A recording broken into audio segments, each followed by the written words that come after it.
बिस्मिल्लाहिर्रहमानिर्रहीम अस्सलाम वालेकुम। कैसे हैं आप सब? उम्मीद है सब खैरियत नाल होगे।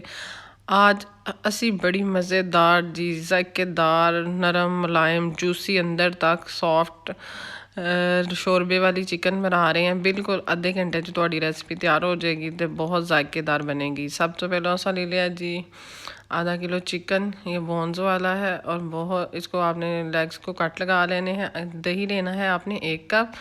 बस जी ਉਹਨੂੰ ਤੁਸੀਂ चिकन ਦੇ ਉੱਤੇ ਪਾ ਲੈਣਾ ਵੇ ਤੇ ਉਹਦੇ ਵਿੱਚ ਅਸੀਂ ਕੋਈ ਇਹਦੇ 'ਚ ਖੜੇ ਮਸਾਲੇ ਨਹੀਂ ਯੂਜ਼ ਕਰਨੇ, ਬਿਲਕੁਲ ਸਾਦੇ ਮਸਾਲੇ। 1 टीस्पून सुरख मिर्च ਅਸੀਂ ਪਾਣੀ ਹੈ ਤੇ क्रश्ड चिली ਜਿਹੜੀ ਹੈ ਦਾਦਰ ਸੁਰਖ ਮਿਰਚ 1 चम्मच ਪਾਣੀ ਹੈ ਤੇ ਹਲਦੀ 1 ਚੁਟਕੀ ਸਮਝ ਲਓ ਜਾਂ F1/4 टीस्पून ਜਿਹੜਾ ਹੁੰਦਾ ਉਹ ਪਾਣੀ है। नमक पाना ਤੁਸੀਂ 1 टीस्पून।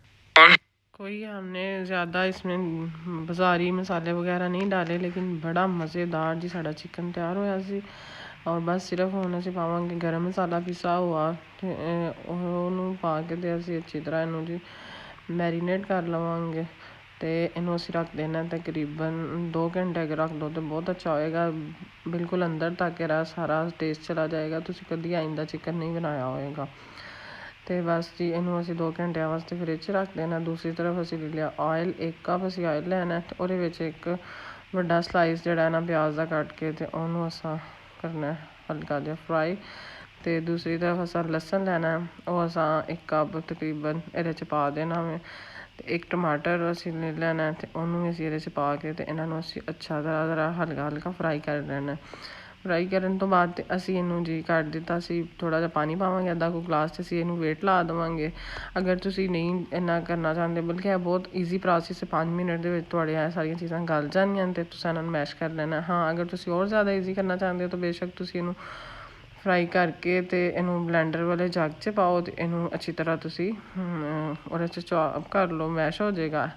तो इस तरह थोड़ा और बिल्कुल ज़्यादा पेस्ट हो जाएगा, लेकिन यह भी बहुत अच्छा पेस्ट बन गया सी। असी पानी पा के इनू वेट लाया सी ते गल गया सी। ते असी इनू मसाले नू अच्छी तरह भुन लिया।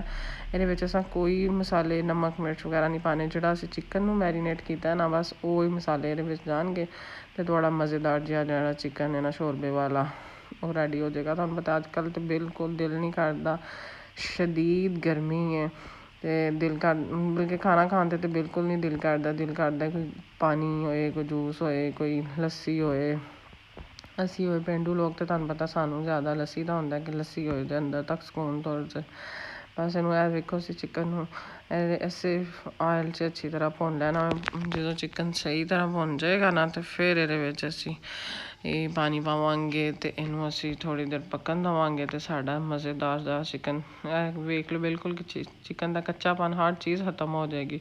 तुहानूं इहदे च कोई स्मैल वगैरह कुछ नहीं आएगी। बल्कि बड़ा तुसी रेसिपी बना के तुसी ते ज़रूर कमेंट करियो। ज़बरदस्त जिहा तुहाडा चिकन तैयार होएगा तो तुहानूं इंदा जायका पहलों कभी भी नहीं आया होएगा। बिल्कुल रोस्ट टाइप जिहा जायका आएगा, बड़ा अच्छा तिक्का। हाँ जिस तरह तिक्का चिकन टिक्का खान डे तो यह नज़र आ रहा है कि चिकन ने ऑयल छोड़ दिता है, मतलब चिकन अच्छी तरह भुज गया। तो हुण असीं इहदे विच 1 कप पानी का या 1 गिलास तुसीं जिन्ना अपने हिसाब नाल शोरबा करना चाहते हो कर लवो। 1 कप पानी का असीं पा दिता तो इनू जी असीं बंद कर देंगे ढक्कन ते इनू 10 मिनट पकन देंगे। तुहानूं पता चिकन है तो बहुत जल्दी वैसे ही पक जाता है, इसलिए हर चीज़ गल गुल जाती है।